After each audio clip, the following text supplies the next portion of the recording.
Cuando estamos construyendo un modelo de pozo de gas lift continuo, es clave determinar los orificios de cada válvula, las primeras válvulas, llamadas válvulas de descarga, y también de la válvula operadora.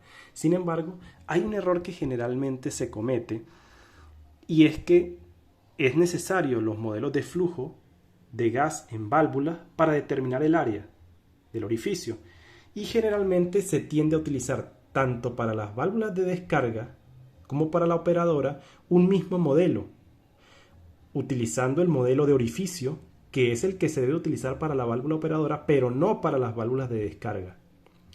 Entonces vamos a comentar rápidamente cuál es la diferencia del comportamiento de los modelos de flujo de gas de válvulas de descarga y la válvula operadora. ¿Cuál es la diferencia entre ellos y por qué se debe utilizar el modelo respectivo para cada tipo de válvula? ¿Cuáles son los software que permiten modelar las válvulas de descarga y cuáles son los que no? Y vamos a recomendar, entre los software más utilizados, vamos a recomendar dos de ellos. Fíjense, por aquí tenemos una gráfica, esto es tasa de gas, y por aquí tenemos presión dinámica, y aquí tenemos presión de inyección. Acá donde dice flujo orificio está representando la primera curva, y lo que quiere decir esto es que bajo una presión de inyección, a medida que se reduce la presión dinámica, fíjense aquí va existiendo un diferencial de presión, a medida que ese diferencial es mayor, vean cómo crece la tasa de gas. ¿Sí? Crece la tasa de gas. Hasta un punto determinado. Ustedes, yo creo que saben por qué en este punto la tasa permanece constante. A ver, piensen rápidamente. 1, 2 y 3. Bien, tiene que ver con el tipo de flujo. Aquí tenemos flujo subcrítico y aquí tenemos flujo crítico. Esto tiene que ver cuando la presión de inyección, o mejor dicho, la presión dinámica de flujo es inferior a la presión de inyección en un 40% más o menos. O sea, eso tiene que ver con la relación existente entre la PPD y la PG. ¿Sí? Es similar al flujo el flujo de fluido en un choque. Tenemos flujo subcrítico y crítico, y si esto es menor a 0.6, estamos en flujo crítico. ¿Ok? Entonces es lo que sucede y permanece constante. Esto es flujo orificio, lo que generalmente se utiliza para la válvula operadora. El análisis común es que, ya habiendo determinado la tasa de inyección óptima y la presión dinámica de flujo para esa tasa de fluido que conlleva una tasa de petróleo deseada, ya estos dos datos los tenemos de diseño, es un procedimiento que se desarrolla no tan complejo, pero no lo abordaremos el día de hoy.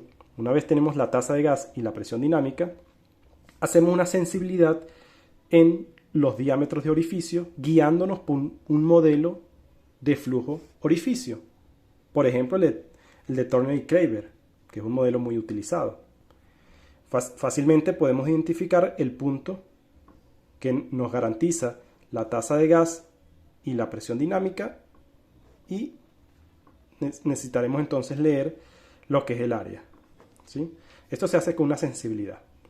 Ok, perfecto. Eso para la válvula operadora. Para la válvula de descarga, a veces, y aquí vamos a hablar de qué software. Por ejemplo, este software que ustedes observan acá es PineSim. Él no permite modelar válvulas de descarga, sino que para las válvulas de descarga utiliza el mismo modelo de flujo orificio que se utiliza para la válvula operadora. Vamos a ver cuál es la diferencia en los resultados. Aquí tenemos la misma gráfica, presión de inyección, presión dinámica, tasa de gas. Vean la curva primera, esta que estamos señalando acá. ¿Ven?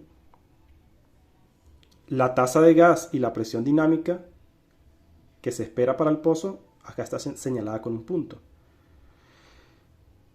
Sin embargo, esta es una válvula de descarga.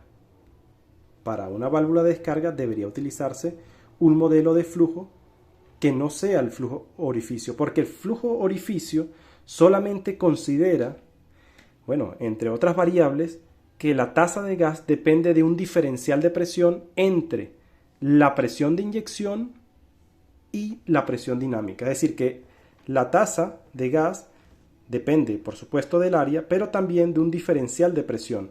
Y ese diferencial de presión es presión de inyección y toma en cuenta también la presión dinámica. ¿Por qué? Porque es un orificio, es simplemente un hueco en donde por aquí estamos inyectando gas y pasa hacia el tubing por un orificio y aquí tenemos la presión dinámica.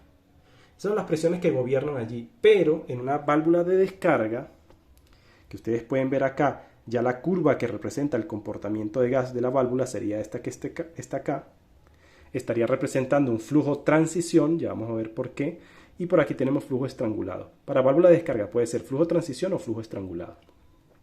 Pero ¿cuál es la diferencia? Bueno, que las válvulas de descarga no solamente están gobernadas por presión de inyección y presión dinámica de flujo. Vean esta imagen acá, también extraída de PimeSim. Una buena imagen que nos muestra que, bueno, aquí está presente la presión dinámica de flujo, está la presión de inyección y aquí tenemos la presión de domo. Es decir, que la presión de domo es una presión que juega un papel importante también para el paso de gas. Tenemos que la presión de inyección y la presión dinámica de flujo son fuerzas de apertura, pero la presión de domo es una fuerza de cierre y hay que tomarla en cuenta en los modelos de flujo. Los modelos de flujo que lo toman en cuenta son estos: flujo transición, flujo estrangulado. Es el comportamiento que se desarrolla cuando tenemos en cuenta el domo. El domo es esa presión que va a garantizar que si no se cumple la presión de inyección, la válvula se cierre. ¿Y por qué querremos que la válvula se cierre? Bueno, porque cuando estamos descargando el pozo, que es el objetivo de colocar estas válvulas de descarga, alivianar el peso de la columna para no tener que tener una presión tan alta en superficie, porque si quisiéramos operar la válvula operadora de una vez con una presión de inyección, tendría que ser una presión muy alta, porque tendríamos que vencer toda la presión equivalente a la hidrostática. Y es mejor alivianar para tener una menor presión de operación a la válvula operadora, ¿sí?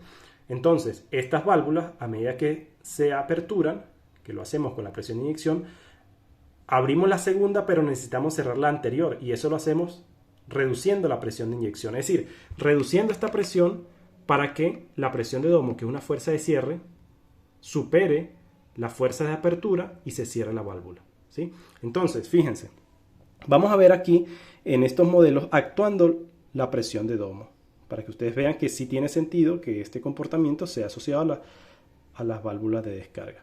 Fíjense, aquí tenemos para el flujo transición, la presión dinámica de flujo se reduce, la tasa de gas va incrementando, pero llega un punto, vamos a señalarlo acá, en que tenemos ya no un incremento de la tasa de gas, sino más bien una reducción. ¿Por qué? Porque la presión dinámica ha reducido tanto que ella, siendo una fuerza de apertura, al reducirse tanto, entonces la fuerza de cierre comienza a ganar espacio y la válvula comienza a reducir su espacio al flujo, es decir, el área abierta aquí al flujo, y comienza a haber una reducción de la tasa de gas. Es lo que se observa acá, ¿sí? Flujo transición. Ya llegan otras ocasiones en donde se reduce la tasa, ¿verdad? Pero llega incluso a alcanzar el valor de 0. Fíjense, aquí está la tasa de gas. Para el flujo transición, al menos se limitaba para una menor presión dinámica a una tasa de gas constante, pero acá en flujo estrangulado llega a 0. Es decir, que la presión dinámica es una fuerza de apertura.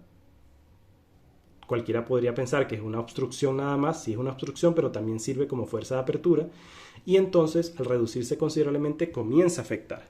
Entonces, es bueno tomar en cuenta ese comportamiento. Vean ustedes que para esta válvula de descarga se había considerado un modelo de orificio y se lograba observar el punto de tasa de gas de diseño y presión dinámica, ¿sí? En la curva. Esta curvita que ustedes ven acá es el comportamiento del pozo. A mayor tasa de inyección, fíjense, va a haber una reducción de la presión dinámica, pero en un punto la presión dinámica se mantiene constante o incluso podría incrementarse, que tiene que ver con el tema del comportamiento del pozo bajo inyección, ¿sí? Este es el comportamiento dinámico del pozo. Y evidencia entonces que el pozo logra dar esa presión dinámica si se inyecta esa tasa. Y con flujo orificio, esa tasa es posible inyectarla, porque se logran cruzar las dos y evidencia justamente eso. Pero si modelamos esa válvula, vamos a suponer que la válvula número 2, si la modeláramos bajo un modelo de flujo de válvula de descarga, que es considerando la presión de domo, veríamos entonces que la tasa de gas esperada que pase por la válvula número 2 y la presión dinámica, dice que por acá tengo un dibujito en donde nos muestra, y ustedes saben que la presión dinámica cambia para las diferentes válvulas, igual la presión de inyección. Esa presión dinámica y esa presión de inyección, presión dinámica y tasa de gas, que decíamos hace un momento para la válvula número 2, no aparece sobre la curva modelada tomando en cuenta la presión de domo. Por lo tanto, bueno, al generarse el perfil dinámico del pozo bajo inyección, evidenciamos otra intersección. Es decir, que no se va a poder producir esa tasa, porque la válvula de descarga no permite esa tasa de gas. ¿Cuál tasa de gas permite? Una tasa de gas inferior. Entonces, lo que sucede realmente en la válvula de descarga número 2 es que, bueno, recordemos que tenemos un diferencial de presión, un PCF lo que se llama, que garantiza el paso de gas. Ese diferencial, fíjense, de acuerdo a la válvula, permitiría un paso de gas. Ese paso de gas generaría una presión dinámica en el pozo. Esa presión dinámica generaría una nueva tasa. Esa tasa generaría una nueva presión dinámica y esa presión dinámica una nueva tasa. Y allí se intersecta y tenemos entonces que para la válvula de descarga vamos a tener un paso de tasa de gas inferior al esperado del diseño, que recuerden que generalmente se obtiene, por ejemplo, 2.5 millones de diseño, pero en válvula operadora, en válvula de descarga, se busca que sea esa misma tasa, ¿verdad? Y también podemos evidenciar acá que al ser inferior a la del diseño, tendríamos que considerar un incremento tal vez de presión de inyección. Al incrementar la presión de inyección, esta curva puede elevarse y entonces buscar en la intersección esa tasa deseada. Entonces, modelar correctamente, valga la redundancia, con el modelo adecuado, en este caso para válvulas de descarga que no sea con orificio, permite una realidad o modelar más realmente lo que sucederá con el paso de la tasa de gas en ese punto del pozo.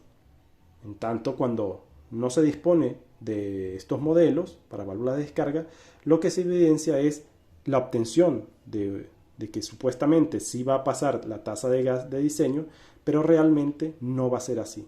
Entonces, el comportamiento esperado del pozo va a ser diferente al momento de la descarga. En PimeSync no se puede modelar las válvulas. En Wellflow sí se puede.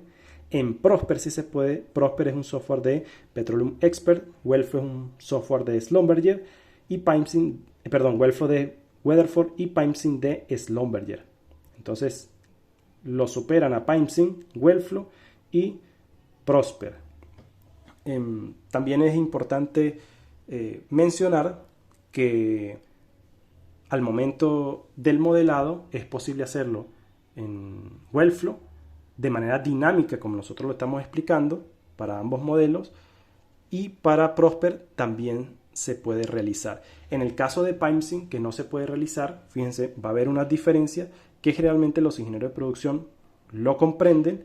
Quien no lo comprenda, pues comete el error de no tomar en cuenta ese comportamiento que existirá en el pozo diferente a la realidad y puede entonces parecerle extraño el comportamiento real del pozo al momento de la descarga.